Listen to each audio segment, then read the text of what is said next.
പൊടി, പിന്നെ നമ്മുടെ തേങ്ങ അരപ്പ്, അതൊരു ഒരു സ്പൂൺ ഒക്കെ ഇട്ട് കൊടുക്കാം.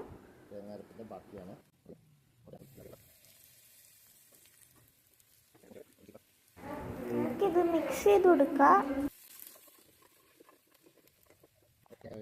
നമുക്ക് ഇതിനകത്തോട്ട് നമ്മൾ മറ്റേ ബീഫ് വേവിച്ചതിൻ്റെ വെള്ളമൊക്കെ ഈ തേങ്ങ അരപ്പിട്ട് കഴിയുമ്പോൾ നമുക്ക് ഇട്ട് കൊടുക്കാം.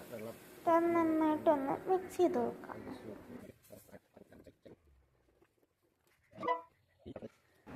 ഇപ്പം നമ്മുടെ ഗ്രേവി തിളച്ചിട്ടുണ്ട്.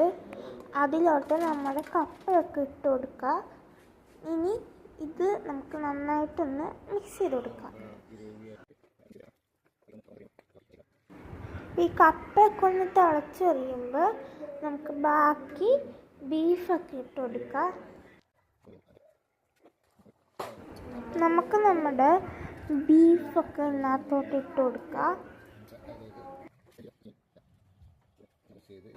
നമുക്കിതെല്ലാം കൂടി ഒന്ന് മിക്സ് ചെയ്ത് കൊടുക്കാം.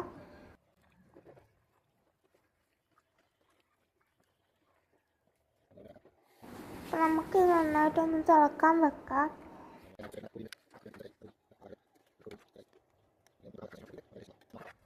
അപ്പം നമുക്ക് തിളച്ചാൽ നോക്കാം. അപ്പോൾ ഇത് തിളച്ചിട്ടുണ്ട്. ഇപ്പം നല്ല ഭംഗിയൊക്കെ ഉണ്ട് കാണാൻ. അപ്പം അടുത്ത പരിപാടി നമ്മൾ നന്നായിട്ടൊന്ന് ഇളക്കിയിട്ട് നമുക്ക് ടേസ്റ്റ് ചെയ്ത് നോക്കാം.